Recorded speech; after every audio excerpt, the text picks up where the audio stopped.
سیدنا یوسف علیہ السلام کے زمانے میں قحط پڑا اور لوگ مصر کی طرف متوجہ ہوئے، اور وہاں حضرت سیدنا یوسف علیہ السلام کی بہترین پلاننگ کی وجہ سے قحط کے ایام میں بھی ان کے پاس ذخیرہ موجود تھا، اور وہ ذخیرہ اتنا تھا کہ نہ صرف انہوں نے خود خرچ کیا بلکہ دور دراز سے آنے والے قافلوں کو بھی انہوں نے بیچا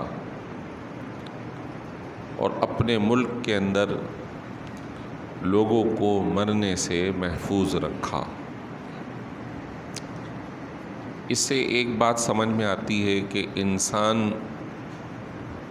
مستقبل کے لیے تدبیر کرے، اس کے لیے کچھ بچا کر رکھے کہ وہ مشکلات میں کام آئے گا، تو اس کی شریعت میں مکمل اجازت ہے۔ ہاں، جو مال ہمارے پاس محفوظ رہے گا اگر وہ زکوٰۃ کے قابل ہو گیا تو اس کی زکوٰۃ بھی ادا کرنی ہوگی، کہ زکوٰۃ کی ادائیگی اس مال کو ہلاک ہونے سے محفوظ رکھے گی۔ تو حضرت یوسف علیہ السلام نے 7 سال تک گندم اور دیگر جو غلہ جات تھے ان کا اسٹور رکھا، اور آئندہ 7 سالوں میں اس اسٹور کو استعمال کیا۔ بالکل جو یوسف علیہ السلام کی ایک ترکیب تھی، نبی رحمت صلی اللہ علیہ وسلم کی سیرت سے بھی ہمیں یہ معلوم ہوتا ہے کہ آپ نے بھی ایک کام ایسا ہی فرمایا، اور وہ بڑے پیمانے پر تھا۔ نبی رحمت صلی اللہ علیہ وسلم کے زمانے میں غزوہ خیبر 7 ہجری میں ہوا، جو کہ یہودی قبائل کی خلاف ورزی، حضور کے خلاف سازشیں، منصوبہ جات، حتیٰ کہ نبی رحمت صلی اللہ علیہ وسلم کو شہید کرنے کا منصوبہ ان یہودیوں نے بنایا۔ تو آپ نے ان کے خلاف بھرپور ایکشن لیا، اور ان کے 3-4 جو گروپس تھے جو مدینہ شریف کے اندر اور مدینہ کے باہر رہا کرتے تھے، ان کے خلاف بھرپور آپ نے جہاد فرمایا۔ اس میں سے ایک ہے غزوہ خیبر۔ غزوہ خیبر مدینہ شریف سے دور ہے، لیکن کیونکہ تانے بانے جو مدینہ کے لوگوں کے ان سے ملتے تھے، تو حضور نے نہ صرف مدینہ والے یہودیوں کے خلاف بلکہ خیبر جو دور تھے ان کے خلاف بھی آپ نے جنگ فرمائی۔ خیبر بہت بڑے باغیچے پر مشتمل تھا۔ تو خیبر کے جنگ اور غزوے کے بارے میں جو تفصیل آتی ہے وہ یہ ہے کہ جب خیبر کو مجاہدین کے ذریعے فتح کیا گیا تو آدھا حصہ ان کا فتح ہوا تھا، اور لوگ ان کے گرفتار ہو گئے تھے، اور کچھ لوگ جو جنگجو تھے وہ ان کے مارے بھی گئے۔ تو جو آدھے خیبر والے لوگ تھے، آدھا حصہ جو باقی تھا، وہ کہنے لگے ہم جنگ نہیں کریں گے، آپ ہم سے صلح کر لیں۔ کس بات پر؟ کہ آپ ہمیں، ہمارے بچوں کو، ہمارے مال کو چھوڑ دیں، اور یہ زمین جائیداد آپ لے لیں۔ تو آپ صلی اللہ علیہ وسلم نے صرف انہیں اور ان کی آل اولاد کو چھوڑنے پر صلح کی، باقی سارا مال اسلامی نگرانی میں جائے گا۔ لہذا سونا، چاندی، جائیداد، باغیچہ، سب کچھ حضور کے قبضے میں آ گیا۔ لیکن جو آدھا حصہ مجاہدین کے زور اور جہاد کے ذریعے فتح ہوا، تو آپ نے وہ حصہ عام مجاہدوں میں تقسیم فرما دیا۔ جو آدھا حصہ باقی تھا خیبر کا، جس سے ٹنوں من کھجوریں آیا کرتی تھی اور بہت بڑا حصہ تھا رقبہ، تو اس کے اندر آپ علیہ الصلاۃ والسلام نے حکم جاری فرمایا کہ یہ جو آدھا حصہ ہے شرعی قوانین کے مطابق خمس نکالنے کے بعد یہ سارا مال آئندہ مستقبل میں آنے والی مشکلات، کسی بھی قسم کی ضروریات جو مسلمانوں کو درپیش ہو سکتی ہے، اس کے لیے یہ خیبر کا حصہ چھوڑ دیا جائے گا۔ تو وہاں سے جو کچھ کھجوریں نکلتی تھیں اس کو سیل آؤٹ کر کے اس کا پیسہ یا اس کو خود کو کھجوروں کو بیت المال میں رکھا جاتا تھا اور اس سے لوگوں کی فلاح اور بہبود کا کام کیا جاتا تھا۔ ان دو واقعات کا خلاصہ یہ ہے کہ کچھ نہ کچھ آمدن کا حصہ پسماندہ یعنی آئندہ مستقبل کے لیے رکھنا یہ نبیوں کی پلاننگ ہے، یہ نبیوں کا طریقہ ہے، اور اس سے دو باتیں ہوں گی کہ جو مستقبل میں ضروریات ہیں وہ اس سے پوری کی جا سکیں گی، اور ضرورت کے وقت کسی سے مانگنے کی حاجت نہیں پڑے گی۔ یہ بعض اوقات ہم جو کماتے ہیں وہ خرچ کر دیتے ہیں، جو کماتے ہیں وہ خرچ کر دیتے ہیں، اور اس کے بعد جب وہ وقت آتا ہے ضرورت کا تو پھر کسی دائیں کو دیکھتے ہیں، کسی بائیں کو دیکھتے ہیں، حتیٰ کہ پھر کسی غریب سے بھی مانگنے میں کہ خود ویسے شرم آئے، لیکن جب اتنی ضرورت ہو جاتی ہے تو کسی غریب کے در پہ بھی پہنچ جاتے ہیں، یار کچھ ہے پیسے تو مجھے دے دو۔ تو یہ مناسب نہیں ہے۔ یہ ایک خلاصہ جو پچھلی تفسیر کا تھا، اسی تناظر میں حضرت یوسف علیہ الصلاۃ والسلام کے بھائی بن شام میں رہا کرتے تھے، یہ مصر میں تھے، تو وہاں بھی قحط پڑا اور وہ لوگ بھی مصر متوجہ ہوئے گندم خریدنے کے لیے۔ تو ایک مرتبہ آئے، حضرت یوسف نے انہیں گندم بیچی، وہ لوگ چلے گئے۔ پھر جب جا رہے تھے تو حضرت یوسف علیہ السلام کے 11 بھائی تھے، 10 دوسری ماؤں سے تھے اور ایک حضرت یوسف کی سگی ماں سے تھا جن کا نام تھا بنیامین۔ تو یہ ٹوٹل 12 بھائی ہو گئے، حضرت یوسف، بنیامین 2 اور 10 دوسرے۔ حضرت یوسف علیہ السلام نے اپنے بھائیوں کو کہا کہ آئندہ میں تمہیں گندم اس وقت تک نہیں دوں گا جب تک تم بنیامین کو ساتھ نہیں لاؤ گے۔ وہ حضرت یعقوب علیہ السلام کے پاس تھے کیونکہ ان کی شکل و شباہت حضرت یوسف سے ملتی تھی، اور حضرت یوسف کے بچھڑنے سے حضرت یعقوب بہت زیادہ غمگین تھے، حتیٰ کہ تفسیر میں آتا ہے کہ حضرت یوسف کی جدائیگی اور فراق میں حضرت یعقوب اتنا روتے تھے کہ آپ کی آنکھوں کی بینائی چلی گئی تھی، اولاد کی محبت۔ تو بنیامین کو بلوایا تو حضرت یعقوب علیہ السلام نے کہا کہ دیکھو جب تم جاؤ تو ایک ہی دروازے سے سارے کے سارے بھائی مت داخل ہونا، لوگ بولیں گے یہ ایک ہی خاندان کے اتنے ساری آل اولاد، تو تمہیں نظر لگ جائے گی، تو 2-3 اس دروازے سے، 2-3 اس دروازے سے اور ایک اس دروازے سے پھر جانا۔ اس سے یہ بھی معلوم ہوتا ہے جو اللہ کی نعمت ہو تو اس کا دکھاوا مت کرو، کہ بسا اوقات دکھاوے کی وجہ سے وہ چیز چھن جاتی ہے۔ نظر لگ جانا عرصے دراز سے چل رہا، اور نظر لگ جاتی ہے، جانوروں کو لگ جاتی ہے، انسانوں کو لگ جاتی ہے، مال و دولت کو لگ جاتی ہے۔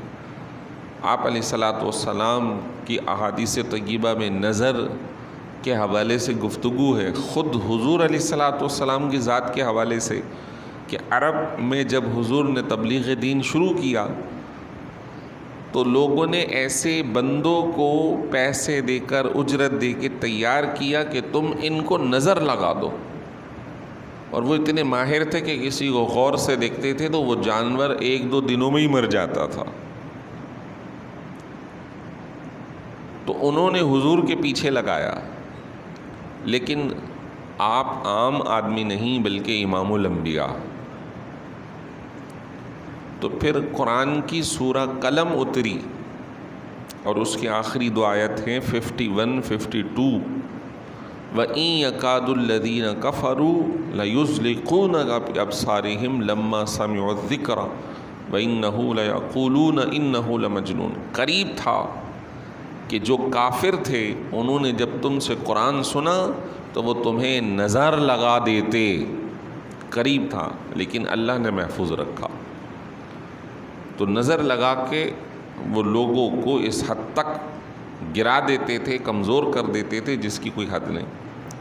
لہذا جب بھی کوئی نعمت آپ کو مجھے ملے تو ہمیں اس چیز میں، اچھے کپڑوں میں، اچھی گاڑی میں، اچھے مکان میں، اچھے بچوں کی خوبصورتی میں، پڑھائی میں، دولت میں دیکھ کر فوراً یہ کہنا چاہیے ما شاء اللہ لا حول ولا قوت الا باللہ. یہ الفاظ اپنی زبان پہ جاری کر لیں. اس کا مطلب ہے جو کچھ ملا ہے وہ سب اللہ کی عطا سے ہے. ما شاء اللہ، جو اللہ نے چاہا. لا حول ولا قوت الا باللہ، یہ شیطان بھگانے کے لیے نہیں ہے، بلکہ اس کا مطلب ہے ہر نعمت، ہر قوت اللہ ہی کی طرف سے ہے.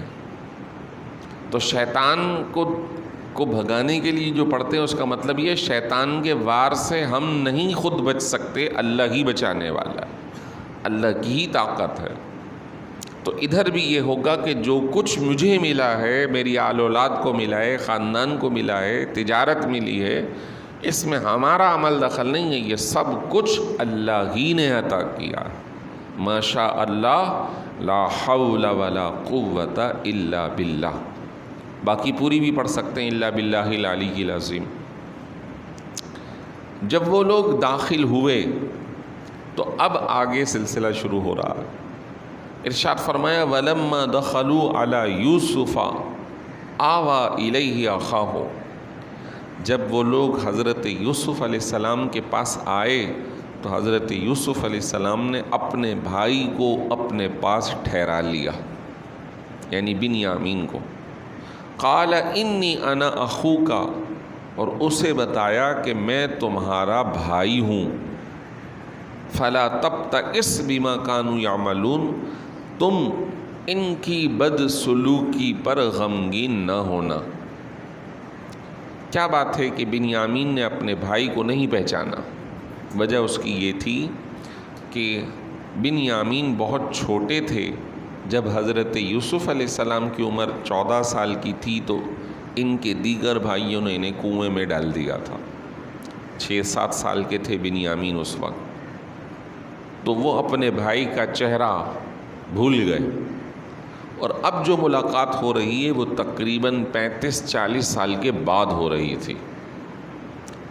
لیکن حضرت یوسف علیہ السلام نے کیونکہ اپنے بھائیوں کو پہچان لیا تھا، وہ لوگ بڑے تھے، تو انسان کی شکل ایک مرتبہ بڑے ہونے کے بعد وہ بڑھاپے کی طرف جاتی ہے، تبدیل نہیں ہوتی. تو حضرت یوسف نے تو ان کو پہچان لیا تھا، آج بنیامین کو دیکھا اتنے عرصے کے بعد. اب وہ کیا طریقہ اختیار کیا کہ حضرت یوسف نے اپنے بھائی کو اپنے پاس ٹھہرا لیا؟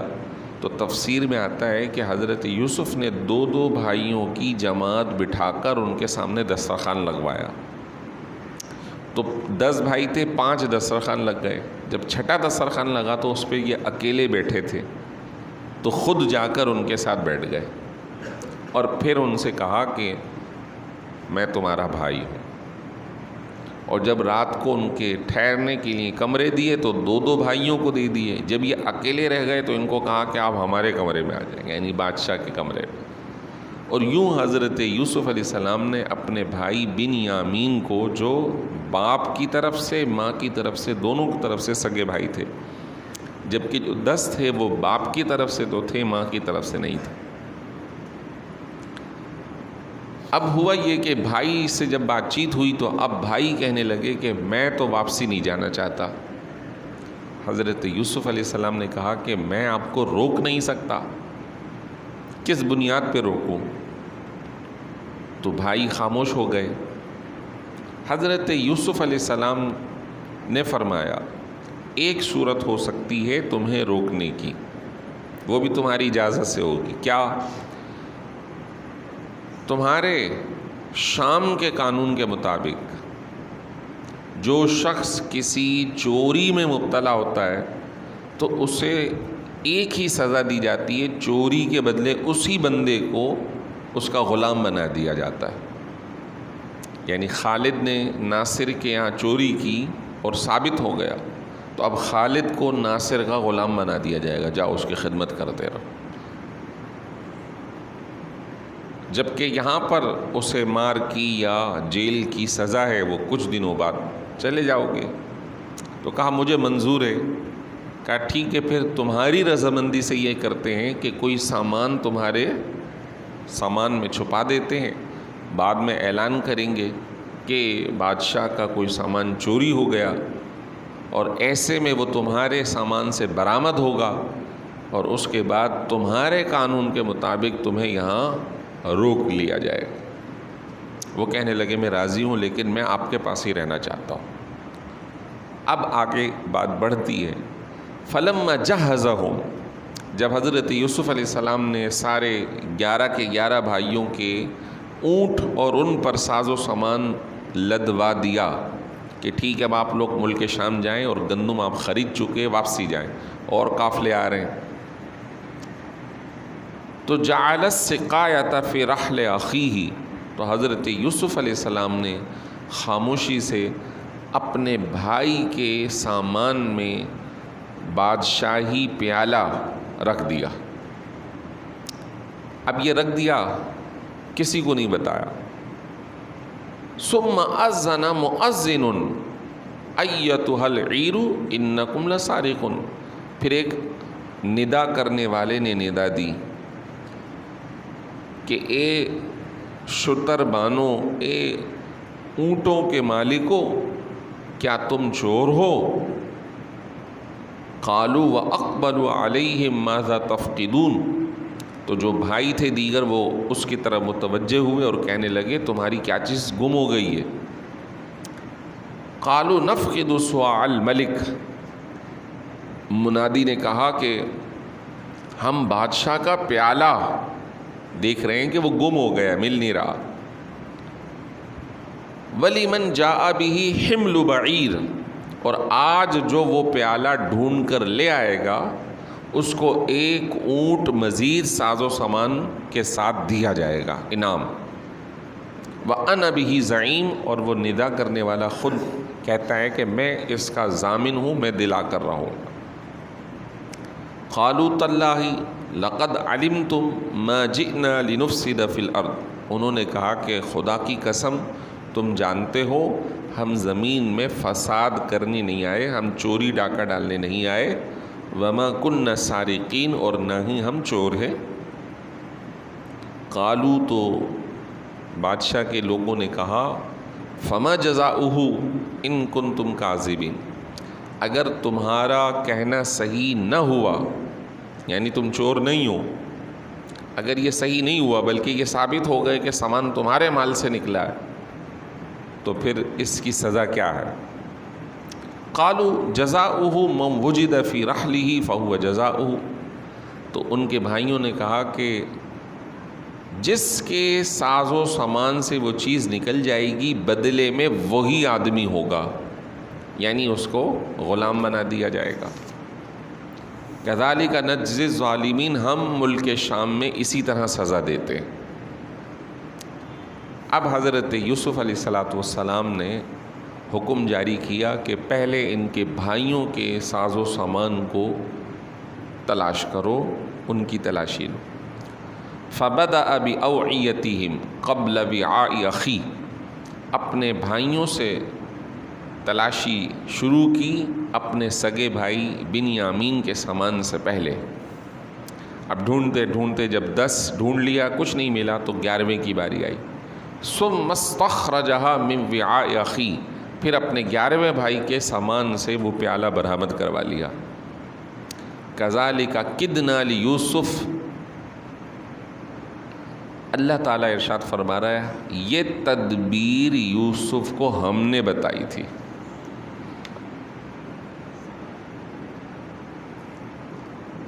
حضرت یوسف علیہ السلام کے ذہن میں یہ جو بات آئی یہ اللہ کی وحی کی طرف سے آئی تھی۔ ما کان لیاخذ اخاہ فی دین الملک، یوسف اپنے بھائی کو بادشاہ کے قانون کے مطابق روک نہیں سکتے تھے۔ اللہ نے انہیں طریقہ بتایا کہ تم اپنے قانون پہ نہیں جاؤ بلکہ ملک شام کے قانون پہ جاؤ تو تم اپنے بھائی کو روک سکو گے۔ الا ان یشاء اللہ، مگر اللہ جسے چاہے۔ اب یہاں پہ جو بات ہے وہ سمجھنے کی ہے، وہ یہ ہے کہ ایک کام ایک طریقے سے نہیں ہو سکتا، وہ درست نہیں ہوتا، لیکن اگر اس کام کو دوسرے انداز سے کر لیا جائے تو وہ درست اور جائز ہوتا ہے۔ اسی چیز کو سمجھانے کے لیے شریعت نے بہت سارے احکام جاری کیے۔ ایک شخص اپنے پیسوں سے نفع لینا چاہتا ہے، لیکن ایک طریقہ اس کا جائز ہے، دوسرا طریقہ ناجائز ہے۔ میں نے آپ کو پیسے دے دیے ادھار، اور آپ کو کیا یہ 10,000 ہے، 1 مہینے کے بعد 11,000 دے دینا، تو یہ ناجائز ہے۔ اس کا صحیح طریقہ کیا ہے؟ 10,000 کی کوئی چیز بیچ دیں اور 11,000 اس کا نفع اس کے اوپر کھڑا کر دیں، اور 1 مہینے کے بعد اس سے 11,000 لے لیں۔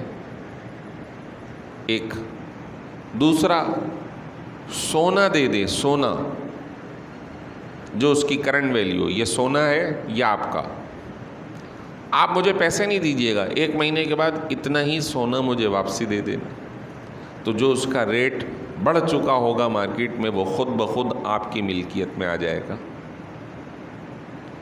ایک صحابی آئے، عرض کی یا رسول اللہ میں نے قسم کھا لی ہے اگر میں نے اپنے بھائی سے بات کی تو میری بیوی کو 3 طلاق، اب میں پھنس گیا ہوں، ادھر بھائی ہے ادھر بیوی ہے، کیا طریقہ اختیار کروں؟ حضور نے فرمایا اس کا طریقہ یہ ہے کہ پہلے تم اپنی بیوی کو 1 طلاق دے دو اور اس کی عدت گزرنے دو، جب عدت گزر جائے تو اب وہ تمہاری بیوی نہیں رہی، کیوں؟ تمہارے نکاح سے نکل گئی، ختم ہو گیا معاملہ، اب تم اپنے بھائی سے بات کر لو۔ تو اب جب تم اپنے بھائی سے بات کر رہے ہو اس وقت وہ بیوی تمہارے نکاح میں نہیں ہے، جو بات تھی وہ پوری ہو گئی، ختم ہو گئی۔ اب اپنی بیوی سے تم دوبارہ نکاح کر لو 2 گواہوں کی موجودگی میں، تو اب تمہارے پاس وہ بیوی بھی واپسی آ گئی اور 1 طلاق کا حق تمہارا چلا گیا، 2 رہ گئے۔ یہ 1 طلاق کی بات تھی، 3 کی نہیں ہے۔ وہ بیوی بھی تمہارے پاس آ گئی اور تمہارے بھائی کا مسئلہ بھی حل ہو گیا، آئندہ آپ بات کر سکتے ہو، تمہاری قسم پوری ہو گئی۔ یہ کیا ہے؟ یہ شرعی طریقے ہیں، اس کو عام لفظوں میں شرعی ہیلا بھی کہا جاتا ہے۔ ہیلا شرعی۔ ہاں، ہیلا شرعی میں کسی ناجائز کو جائز کرنا،